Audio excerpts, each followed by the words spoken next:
Qué placer acompañarles. Bienvenidos. Los saludo por Tatiana Pérez. Esto es Noticia. Revisamos nuestros titulares. Es noticia México, Estados Unidos, economía, migración y drogas, temas de la relación entre los gobiernos de ambos países.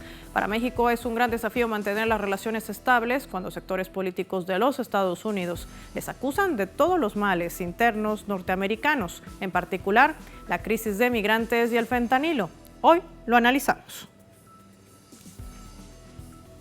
Es noticia Guatemala, se reinicia el proceso de transición entre el gobierno entrante de Bernardo Arévalo y el de Alejandro Yamatei. Sin embargo, se mantienen los procesos judiciales contra el movimiento Semilla. Por eso la pregunta es, ¿se podrá realmente posesionar? Ya lo veremos.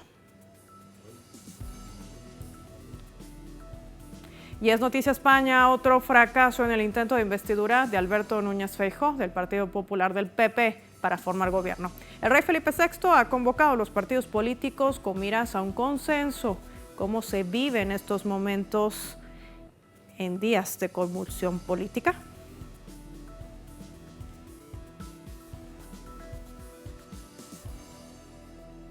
Así iniciamos. Bienvenidos, bienvenidas.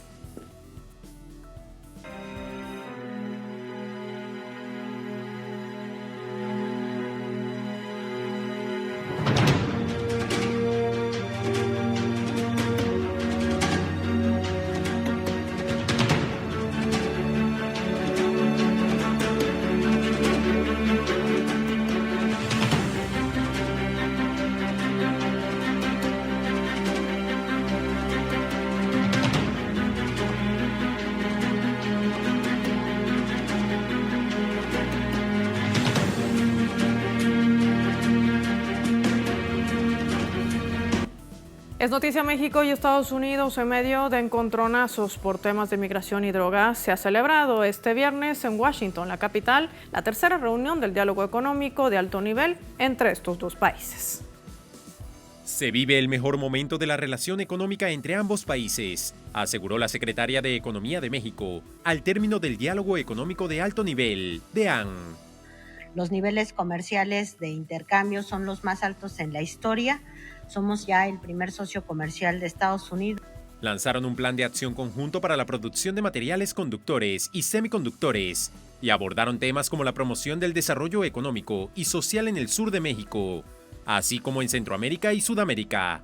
Ambos países se comprometieron en atender los flujos migratorios que están ligados al comercio, seguridad y desarrollo de la región.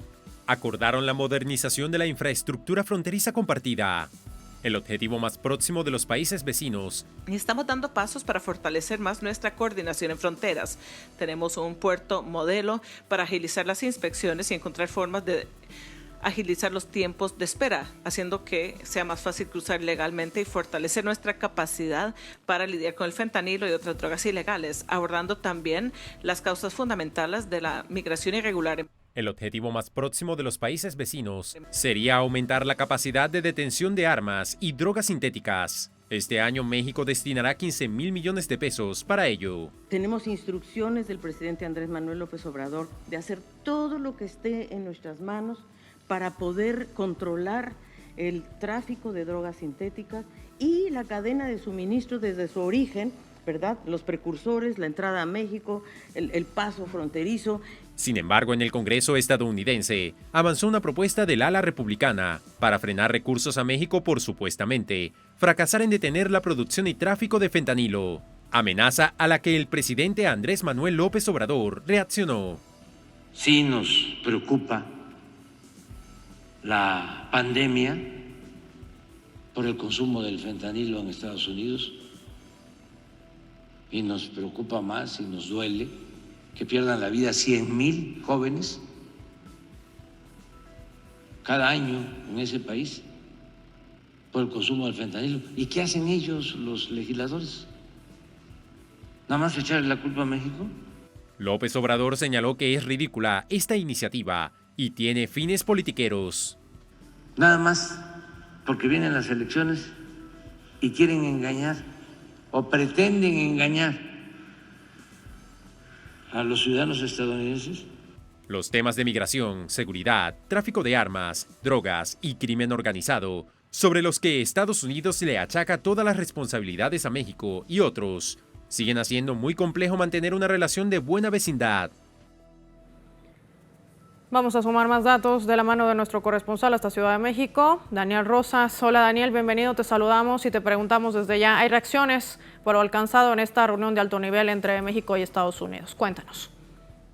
Hola, ¿qué tal? Muy buena noche para ustedes desde la Ciudad de México. Pues evidentemente hay que mencionar que las reacciones se van dando conforme se va conociendo la información de lo que fue el alcance de esta reunión de alto nivel entre la delegación mexicana y quienes han sido, por supuesto, los encargados de Estados Unidos de estar pendientes de la misma. Por lo pronto, se espera que haya un cierre de filas en torno a estos alcances logrados, porque de entrada lo que ha sido la propuesta del gobierno mexicano a lo largo de todos estos días y estos años, hay que decirlo, ha sido el que se fortalezca el apoyo hacia Centroamérica, sobre todo para evitar que se siga dando el tema de un flujo migratorio irregular, que no ilegal, como lo ha manifestado el propio presidente Andrés Manuel López Obrador.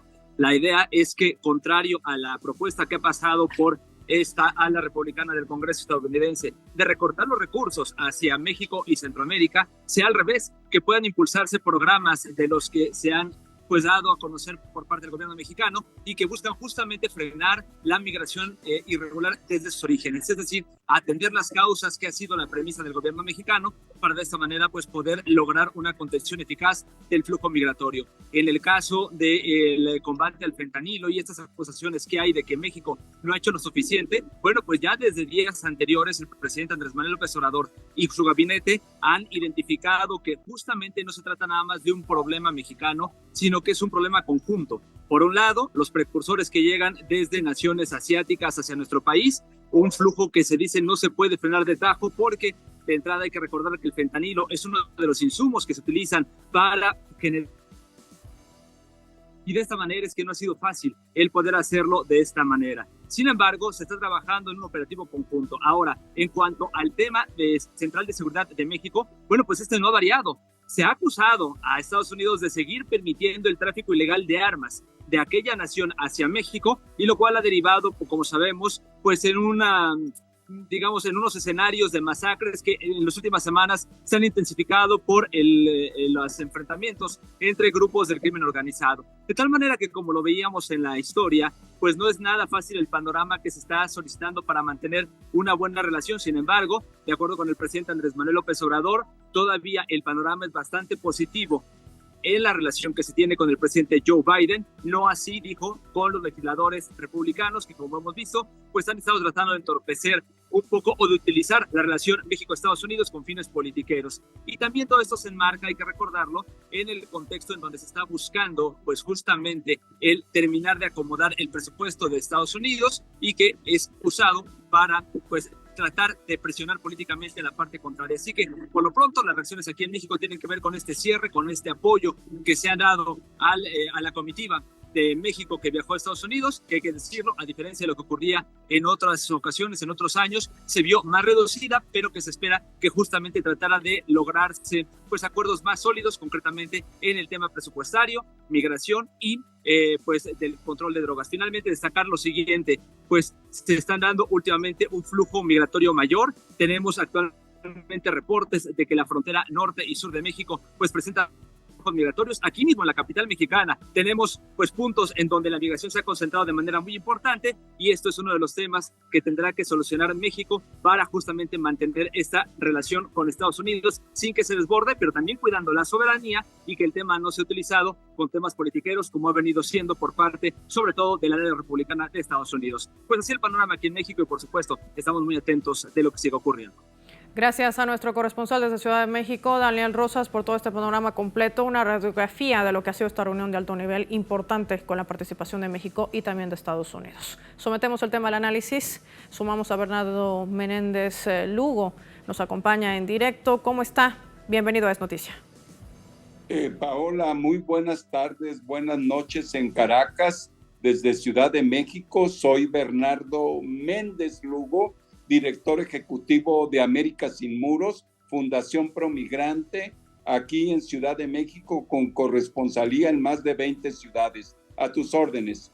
Aprovechando el perfil y el conocimiento que tiene en esta área, empecemos con el análisis. El presidente dice que quiere reforzar la ayuda para países de América Latina, sobre todo Centroamérica, por esta nueva odisea de migración bajo esta política que también imprime Estados Unidos, que además no es nueva. Pero una nación norteamericana que se acerca a nuevos comicios con una línea muy marcada de enfrentamiento entre demócratas y republicanos. ¿Qué implica esto con esta amenaza de recorte presupuestario hacia México para luchar sobre todo, no solamente para resolver el tema migratorio, sino también para combatir el fentanilo? Paola, definitivamente que México, desde el momento en que llegó el presidente López Obrador, propuso un plan de cooperación donde no solamente participara Estados Unidos, los países de Centroamérica, se abrió a todos los países del mundo para participar en este proyecto. Recordarán que la que elaboró el proyecto fue la actual secretaria de Relaciones, la canciller Alicia Bárcena, siendo en ese momento secretaria ejecutiva de la Comisión Económica para América Latina.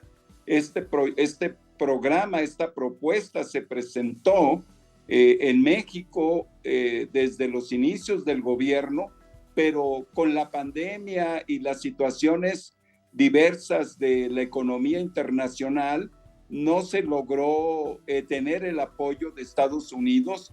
En este momento, México ya ha apoyado con más de $100 millones los proyectos de Jóvenes Construyendo el Futuro y también el proyecto Sembrando Vida, un proyecto de reforestación, y ha apoyado a El Salvador, a Honduras y Guatemala.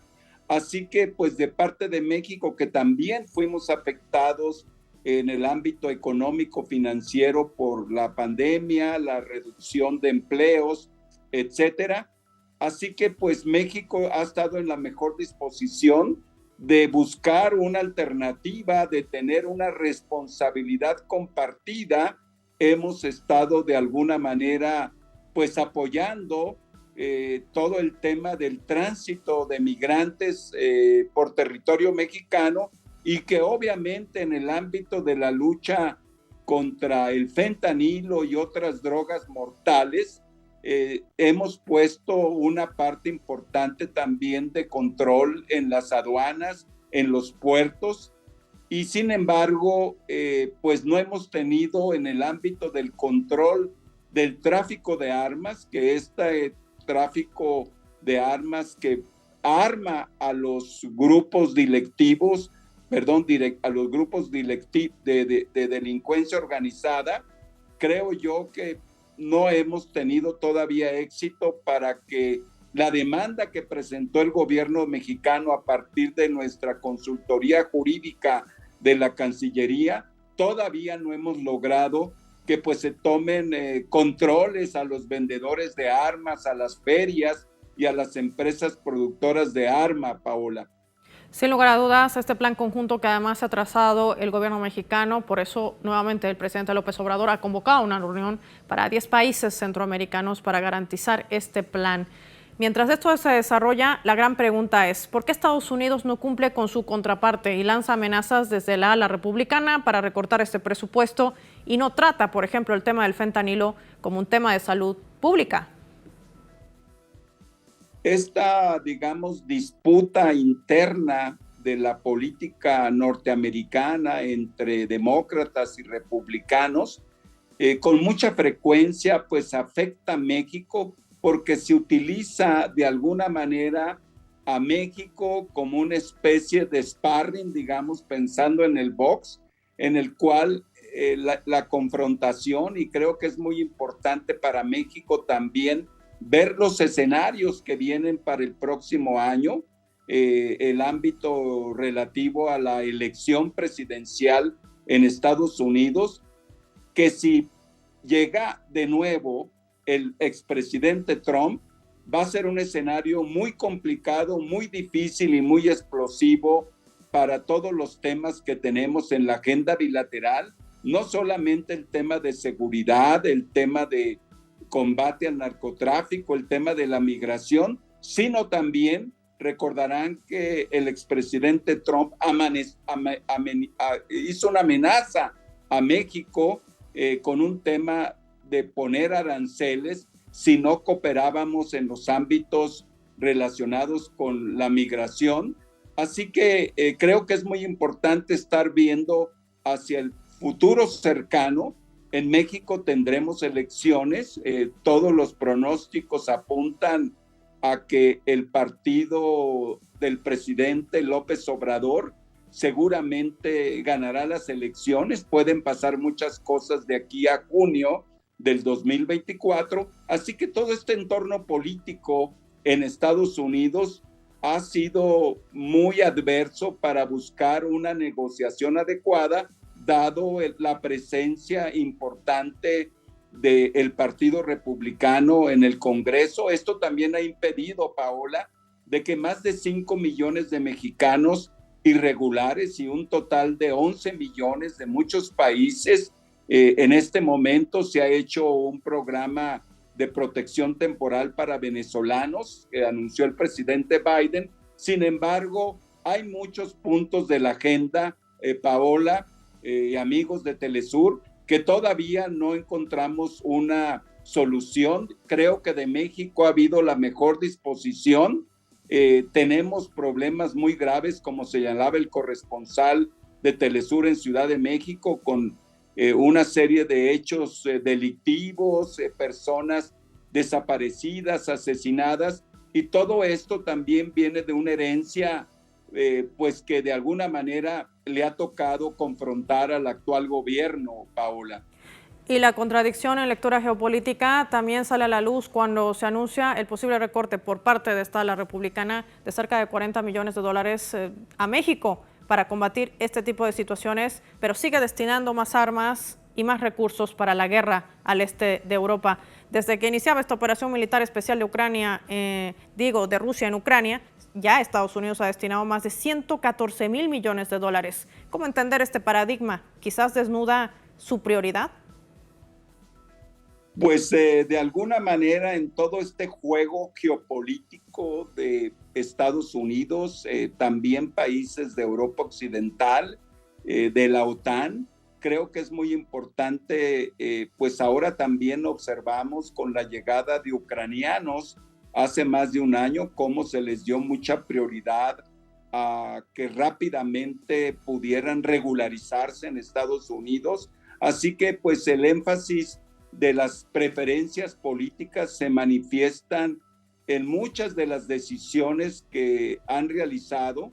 Esperemos que el electorado pues pueda valorar, el electorado estadounidense, lo que está pasando en Estados Unidos, y que de alguna manera se pudiera, a través de ciertos acotamientos en el Congreso, en caso de que llegara de nuevo el expresidente Trump, el ver la manera de que no se generen situaciones demasiado explosivas. Ya de hecho la migración en este momento está en una situación muy complicada. Nuestras organizaciones en Chiapas, en Tapachula, Frontera Sur, en Tijuana, en Ciudad Juárez, nos dicen que pues hay una problemática, inclusive aquí en Ciudad de México, con el crecimiento de grupos de migrantes, que muchos de ellos, más de 400,000 en este momento, que han cruzado el tapón de Darién en Panamá, y muchos de ellos pues han llegado a México, y las capacidades que tenemos a nivel municipal de los estados de la República, no hemos tenido pues todas las facilidades, y creo que esa corresponsabilidad, esa coordinación no se ha dado, particularmente con el país de destino que es Estados Unidos, Paola. Por eso se espera que la reunión que se programe a través de la convocatoria de México con estos 10 países de Centroamérica y América Latina puedan materializar este plan conjunto para poder no solamente atender el tema de migración, sino también resolver otros temas de delitos transnacionales como es el tráfico de armas y también la trata de personas y el narcotráfico. Quiero agradecerle a Bernardo Méndez Lugo por habernos acompañado hoy en Es Noticia. Buenas noches. Muy buenas noches, Paola, y pues síganos en redes en América Sin Muros, a sus órdenes. Así lo haremos. Al regreso, en Es Noticia, Guatemala se reinicia este proceso de transición entre el gobierno entrante de Bernardo Arévalo y el de Alejandro Yamatei. Sin embargo, también persisten las denuncias e investigaciones contra este movimiento político. La pregunta es ¿con qué fines y si esto podría entorpecer su futura posesión? Ya volvemos.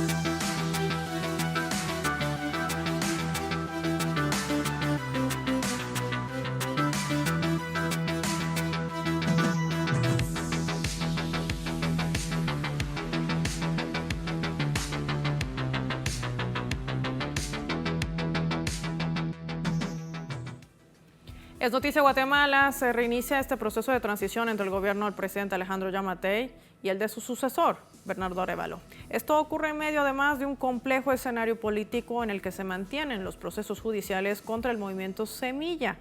Vamos a revisar cómo avanza todo este movimiento. El presidente Alejandro Yamatei anunció este miércoles la reanudación del proceso de transición electoral con el presidente electo, Bernardo Arévalo. El 14 de enero del año 2024, tal y como lo manda nuestra Carta Magna, entregaré la banda presidencial al presidente electo para un nuevo ciclo de 4 años. También aseguró que acepta las condiciones de su sucesor, que incluyen la participación de Arévalo en encuentros sectoriales. Anuncio al pueblo de Guatemala que con el fin de retomar la transición, utilizaremos la metodología planteada por el presidente electo, que está limitada única y exclusivamente a reuniones sectoriales. A través de sus redes sociales, el binomio presidencial electo aseguró que han iniciado procesos técnicos para continuar con el proceso de transición. En tanto, el mandatario exhortó al presidente electo sumar al proceso de transición a su gabinete de gobierno. Para Yamatei, esto garantizará que el cambio de autoridades no sea un obstáculo para que las instituciones sigan trabajando en función de las necesidades del pueblo. Esto ocurre en medio de un complejo escenario político. El pasado 12 de septiembre, el presidente electo, Bernardo Arévalo, suspendió el proceso de transición luego de que el Ministerio Público allanara la sede del Tribunal Supremo Electoral y abriera varias cajas con votos. El hecho se sumó a una serie de acciones judiciales contra el partido Semilla. Los investigan por supuestas irregularidades electorales, algo que el movimiento calificó como persecución política, judicial e ilegal por parte del Ministerio Público. Pocos días después, los ciudadanos se movilizaron en diversas provincias del país para exigir la renuncia de la fiscal general Consuelo Porras, los fiscales Rafael Curruchiche y Cintia Monterroso y el juez Freddy Orellán. Denuncian un golpe de estado técnico tras los resultados de la contienda y una violación al sistema democrático del país. También demandan las injusticias que aún se mantienen en Guatemala. Afirman que el plan del gobierno anticorrupción que propone el movimiento Semilla supone una amenaza para la extrema derecha de perder su cuota de poder.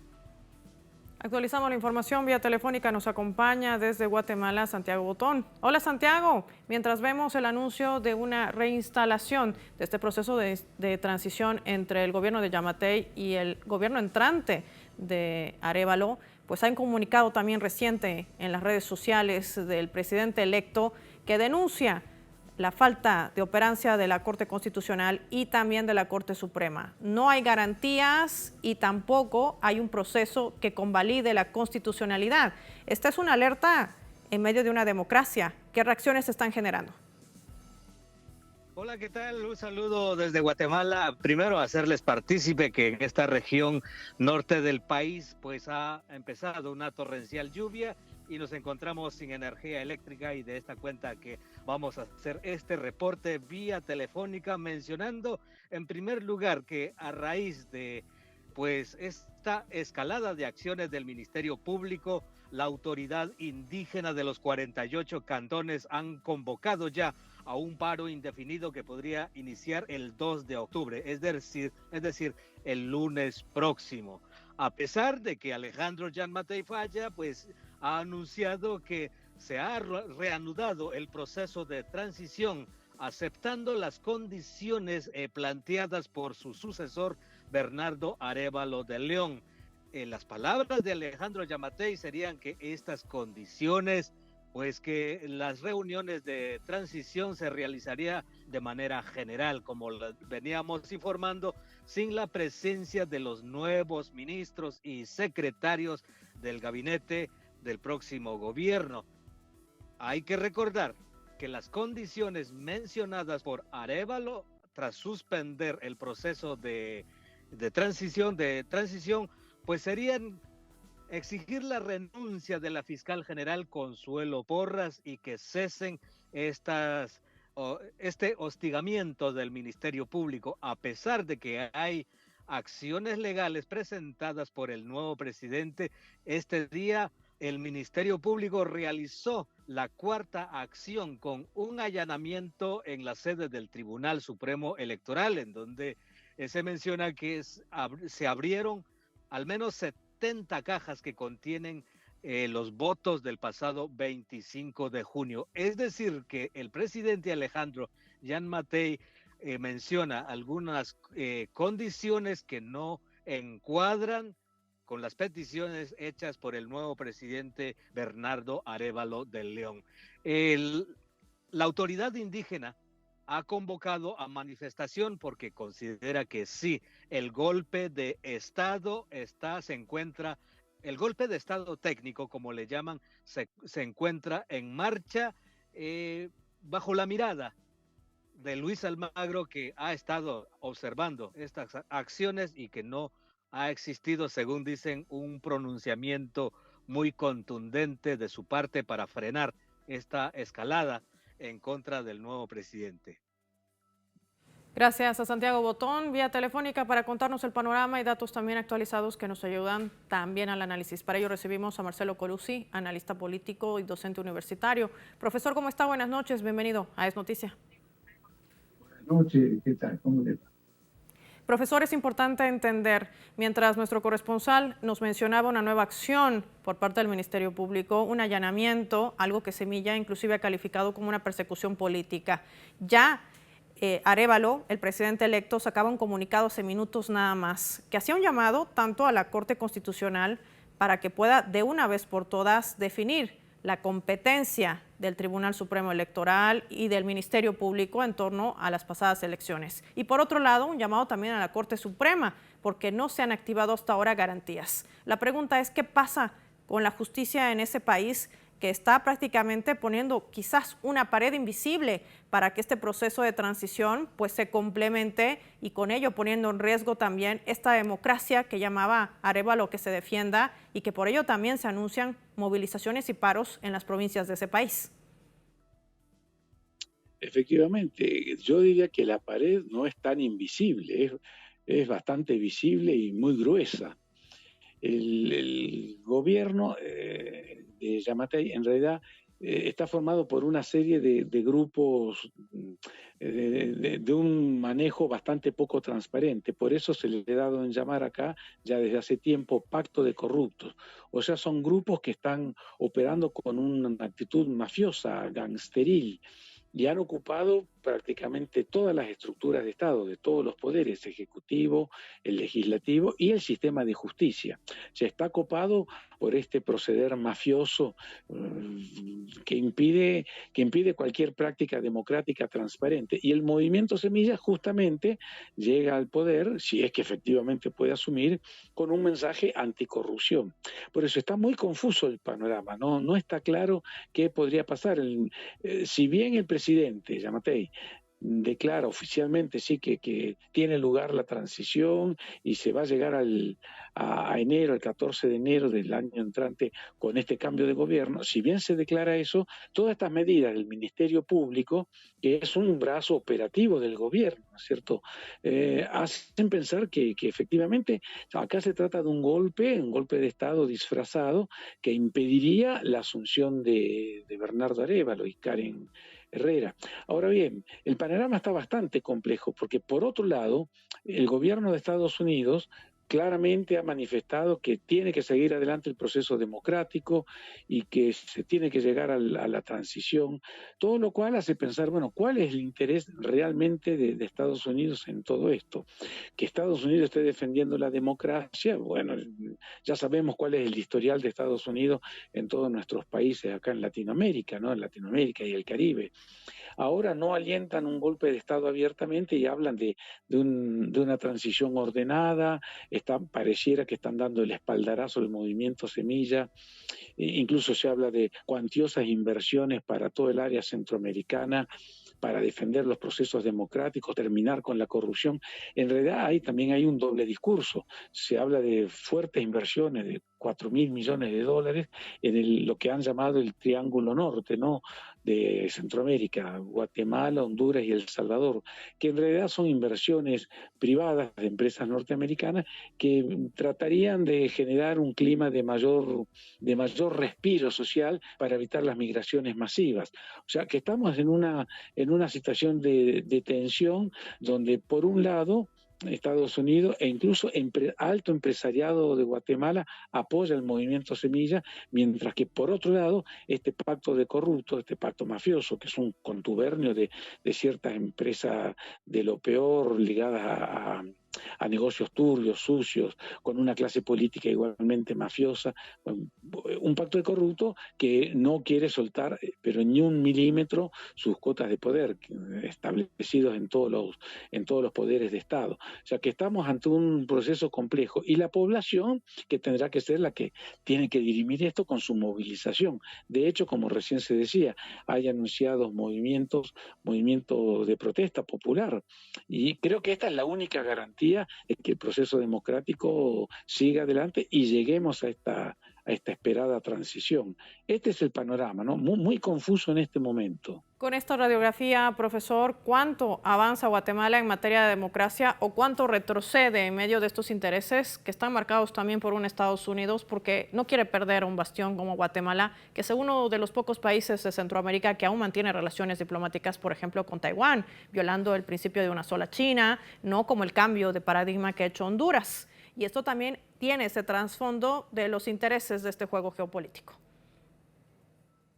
Por supuesto, ¿hasta dónde avanza la democracia? Además, hablamos de esta democracia representativa, una democracia donde el pueblo se lo hace votar cada 4 años, haciéndole creer que eso es el soberano que decide. En realidad, decide muy poco. Vamos a ver si podemos realmente con movilización popular y en este caso, curiosamente, con el apoyo interesado, por supuesto, de Washington, se llega a esta transición y se afianza esta democracia con cuentagotas, hay que decir, ¿no? Porque democracia que desde hace 40 años que existe en Guatemala, desde el retorno de la democracia en los años 80, no ha traído un cambio sustancial en la estructura socioeconómica del país. Sigue siendo un país muy rico, pero empobrecido, con un 70% de la población bajo la pobreza, con índices socioeconómicos realmente terribles, que asustan.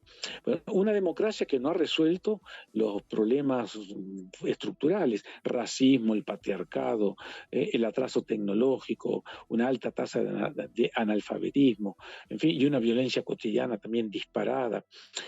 Veamos si esta transición puede asegurar una marcha hacia la democracia y un Estado de Derecho que al menos es una garantía para poder seguir avanzando en movilizaciones populares. Si no se logra esta transición, bueno, seguimos en la noche oscura de una dictadura disfrazada de democracia, ¿no? Y todo bajo la intervención de la Organización de Estados Americanos, como lo ha hecho también en otros procesos electorales, como el caso de Bolivia, el año 2019. Profesor, en medio de esto, ya Arévalo vive no solamente una persecución política, sino también una guerra mediática sin precedentes. Ni siquiera ha asumido la presidencia, pero ya se lo acusa de tratar de instaurar un terrorismo fiscal. Todo esto por el presupuesto. ¿Cómo se teje esta matriz también y la labor que cumplen, si vale el término, de los medios de comunicación? El pacto de corruptos es realmente un grupo muy peligroso porque ha ocupado todas las estructuras de Estado y tiene sus vinculaciones con los medios comerciales. Entonces, el mensaje que llega es que estamos nuevamente ante un gobierno comunista que va a venir a expropiar, que va a que va a desaparecer el Ejército Nacional, que va a promover el matrimonio igualitario, el matrimonio homosexual, que va a liberalizar el tráfico, el consumo de drogas. O sea, hay un mensaje para asustar a la población.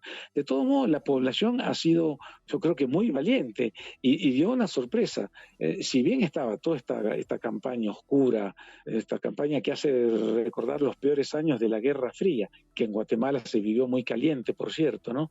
La población masivamente, para sorpresa de todo el mundo, del Pacto de Corruptos ante todo, votó por un candidato que viene a oxigenar la política en Guatemala, ¿no? Bernardo Arévalo y Karen Herrera con una propuesta en realidad anticorrupción, una propuesta tibiamente socialdemócrata, hablando de transparencia. Bueno, sorprendió a todo el mundo. La población votó por ese cambio. La matriz mediática que se intenta establecer o que ya se ha establecido trata de presentarlo como un monstruo, como se decía en la Guerra Fría, un monstruo que se come niños. La población creo que no se ha comprado ese paquete que se le ha querido vender, ¿no? Por eso hay una movilización popular continua, con altibajos. Bueno, el lunes hay nuevamente movilización con un paro nacional establecido. Hay varias organizaciones del movimiento popular, movimientos populares de base, movimientos campesinos en muchos casos, que están trabajando arduamente para defender este Estado de Derecho. Mínimo y tomado con pinzas, pero que por lo menos garantiza que se pueda seguir avanzando en la construcción de una sociedad, bueno, no tan cavernícola como es la que tenemos aquí, ¿no? Con un país que produce alimentos, productor neto de alimentos, que tiene el 50% de su niñez desnutrida. O sea que es una sociedad empobrecida, siendo la economía más grande de Centroamérica y una de las 10 economías más grandes de Latinoamérica, ¿no? Contrasentido que hace pensar mucho. Pero en fin, es la población movilizada la que tendrá que ir definiendo finalmente qué rumbo va tomando el país. Y en medio de esto también, no solamente esta persecución política, sino la violencia política desatada también el pasado mes de septiembre, porque se asesinaba a un dirigente del movimiento Semilla a tiros. Y esto marca también este punto de inflexión y la preocupación que esto genera por el peor escenario que pueda abrirse en caso de que Arévalo no pueda asumir la presidencia. Exactamente, es preocupante porque este pacto de corruptos está dispuesto a todo, evidentemente, con mentiras, argucias, triquiñuelas legales y, llegado el caso, bueno, con las armas, ¿no? Mire, la represión política, la violencia política en realidad nunca ha desaparecido en Guatemala. No se viven los peores años de la guerra, digamos que fueron los años 80 más o menos. No se vive exactamente ese clima invivible, ¿no? ese clima realmente de guerra feroz, pero la violencia política en el interior del país no ha desaparecido nunca. Hay criminalización de los dirigentes campesinos, hay represión, hay desapariciones. Claro, no es los niveles de años atrás. Guatemala tuvo una de las guerras más cruentas de toda Latinoamérica. Se podría decir que la más cruenta, porque en términos comparativos, lo que fue la masacre de Guatemala, 200.000 muertos, 45.000 desapariciones, 669 aldeas masacradas, con esta política de tierra arrasada, la misma que se usaba en Vietnam, ¿no? Quitarle el pez al agua, la guerrilla se mueve como pez en el agua, en el movimiento campesino. Bueno, quitemos el movimiento campesino. Todo eso ha creado un clima de despolitización y de miedo que aún persiste.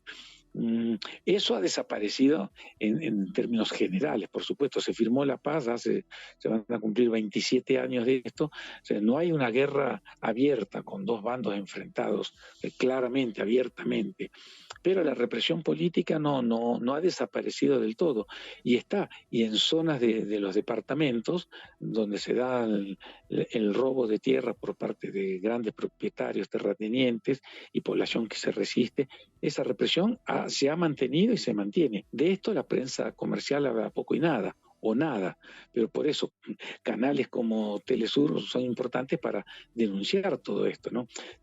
Estamos viviendo un clima preocupante porque no sabemos hacia dónde camina esto y estamos ante la posibilidad realmente de un golpe de Estado técnico donde el pacto de corruptos se podría perpetuar.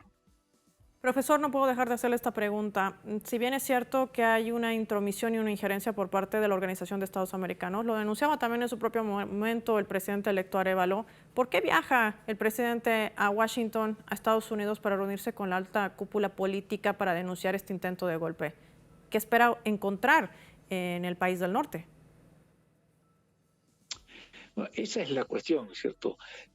Estamos entre dos males, ¿cierto? Si sube Semilla, y esperemos que así sea, sube condicionado, porque este plan que decíamos, Centroamérica adelante, que impulsa el gobierno de Estados Unidos con inversiones cuantiosas, por supuesto que crean una dependencia, un amarre político a cualquier gobierno.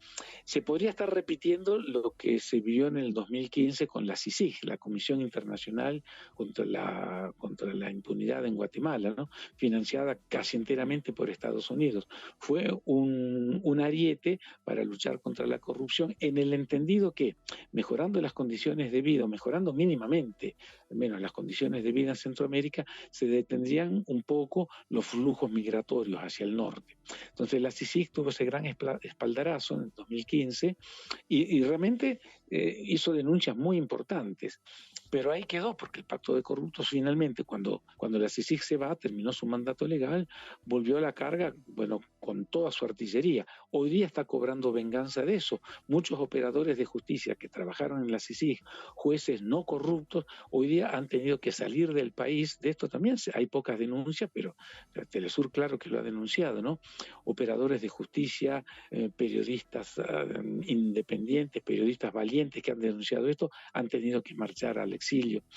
Si Semilla asume con este espaldarazo de Washington, también eso crea una situación de dependencia, porque ya sabemos que tendrá marcado el territorio hasta donde se puede mover, pero estamos ante dos escenarios distintos. O continúa el pacto de corruptos con su política oscurantista, mafiosa, o sube Semilla también condicionado por Estados Unidos. En definitiva, Estados Unidos sigue siendo el que tiene la palabra final, la decisión en todos nuestros territorios. Como usted recién bien lo decía, Guatemala, el pacto de corruptos se le ha permitido una serie de tropelías porque tiene asegurado el voto a favor de Taiwán y de Israel en el marco de Naciones Unidas. O sea que Estados Unidos siempre es un actor clave y está siempre atrás de todas las decisiones que pasan en nuestros países, ¿no? La pregunta es, bueno, ¿hasta cuándo, no? Una gran pregunta sobre la mesa que sin lugar a dudas el tiempo podrá también responder. Quiero agradecerle al profesor Marcelo Colucci por haber participado con nosotros en Es Noticia. Ha sido un gusto conversar con usted. Buenas noches. Un gusto, buenas noches. Y al regreso en Es Noticia, España. Otro fracaso en el intento de investidura de Alberto Núñez Feijóo del Partido Popular para formar gobierno. ¿Qué esperar en medio de esta convulsión política, de esta crisis y enfrentamiento de partidos? Lo vemos al volver.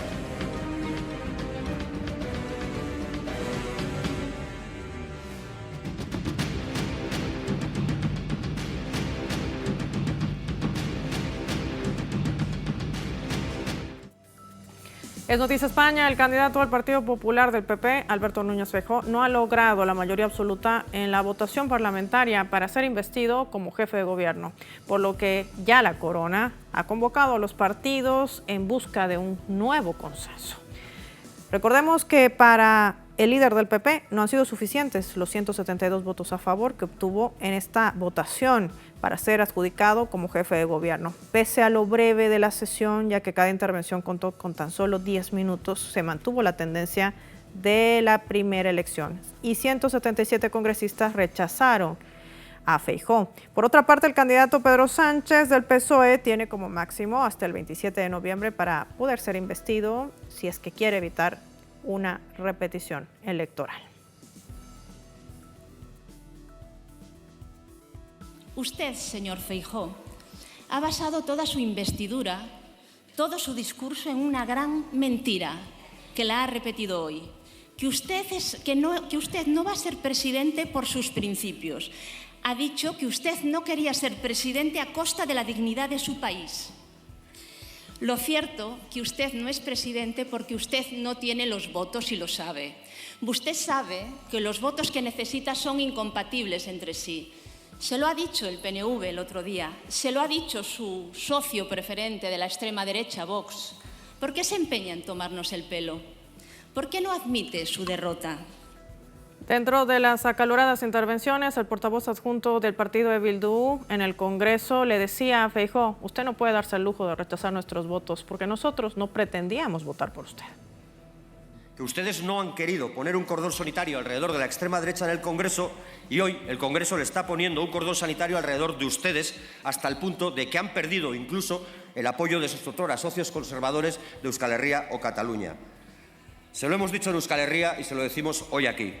Nos da igual el Partido Popular y Vox o Vox y el Partido Popular, porque en definitiva el orden de los factores no altera el fascismo. Y sí, quiero aclararle una cosa, señor Feijóo. No se puede rechazar lo que jamás se va a obtener. Usted no puede rechazar nuestros votos porque jamás los iba a tener. Analizamos todo este panorama junto a José Antonio Toledo, él es periodista y analista, nos acompaña en directo desde Barcelona. Bienvenidos, Noticia.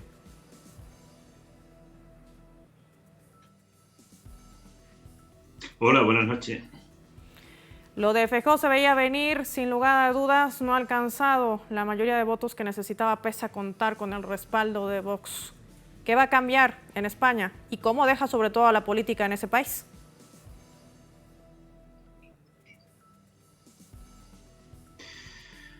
Bueno, esto realmente implica que va a haber prácticamente va a haber una nueva posibilidad ahora de nuevo gobierno. Que sé que el gobierno socialista, del Partido Socialista, tenga posibilidad de acceder a una investidura y tenga la posibilidad pues, de volver a tener el gobierno durante 4 años. Eso es en el terreno, digamos, práctico, en el terreno así general. Pero en cuanto a cambio político, diferenciación política entre lo que pudiera ser el triunfo de una u otra organización, creo que no habría grandes cambios, grandes variaciones, ¿no? Ninguno de los dos partidos, sí, perdón. En esto quería preguntarle, España atraviesa por distintas crisis desde lo social, ahora lo político, pero también lo económico. ¿Qué papel va a jugar entonces el rey para poder decidir quién asume o no, o se realizarán unas nuevas elecciones? Bueno, yo pienso que el rey tomará la decisión y yo creo que no va a tener un gran problema en plantear o en posibilitar la candidatura de uno u otro, candidato, puesto que las políticas en generales de las dos posiciones, tanto del Partido Popular como del Partido Socialista, no dictan mucho. Y ese gran problema lo padece, digamos, la población española porque ninguno de los dos programas acometen lo que son los grandes problemas que tiene la sociedad española, ¿no? Como el tema de la inflación, esa elevada tasa de inflación, ¿no? Que ha sido en el año, ya aquí en 2023 ha sido el 3,5%, ¿no? 9 décimas superior incluso al del mes anterior, por el tema del paro, ¿no? Es decir, hay una serie de elementos importantísimos para la población que, digamos, se escapan de lo que es los programas tanto de uno como de otro candidato, con lo cual, en definitiva, pienso que no va a ser una gran problemática ni para el rey, ni para las instituciones, ni para el Estado, que la administración la sustente uno u otro partido, en este caso. Una España altamente otanista que ha dejado de lado su agenda interna para priorizar los intereses también de otros países, entre ellos Estados Unidos, sobre todo por el conflicto al este de Europa. ¿Qué esperar entonces de quien llegue a formar gobierno sin el respaldo del Congreso y con tantas demandas que quedan por encima de la mesa? Pienso que la gran crisis política que vive España es el total divorcio entre lo que son las políticas de Estado que hacen los diferentes gobiernos, tanto el PSOE como el PP, y los intereses de la mayoría del pueblo español, que está sufriendo un paulatino empobrecimiento de sus condiciones de vida, que está viviendo ahora mismo prácticamente y superando ya índices muy elevados de grado de riesgo de pobreza, y toda esta situación, estas necesidades que sufre o que vive el pueblo español continuamente y paulatinamente, y además en un índice creciente, ninguno de las dos políticas trasciende o plantea, ni siquiera dan posibilidad de participación para contener todo este empobrecimiento, degeneración del propio país, ¿no? En general. La política internacional del PP, del Partido Popular, y la del Partido Socialista Obrero Español no discrepan mucho. Hay que recordar que tanto uno como otro siempre han participado en campañas bélicas a nivel internacional, lo están haciendo con respecto a Ucrania, lo hicieron cuando bombardearon el Partido Socialista, con el gobierno del Partido Socialista, e incluso con un dirigente del Partido Socialista a la cabecera de la OTAN, bombardearon la antigua Yugoslavia, lo hicieron con Libia, lo hicieron, en fin. Quiero decir con todo esto que no existe tanta diferencia, porque realmente hay una política de Estado detrás que va más allá de lo que son los líderes y las direcciones políticas de estas organizaciones políticas, que no representa, como yo digo, en gran parte el sentir de la mayoría del pueblo, y ninguno plantea una solución a esos problemas que son vitales, como son el caso de la alimentación, el caso del acceso a la vivienda, ya sea en alquiler o sea en propiedad. Es decir, hay unas necesidades. La sociedad española ahora mismo está en una situación, digamos, un tanto, digamos, débil, y ninguna de las dos organizaciones políticas plantea un programa de cambio, de transformaciones profundas que puedan aliviar ni puedan resolver esos problemas de la sociedad. Con esto y con este panorama complejo, ¿qué futuro le espera a España?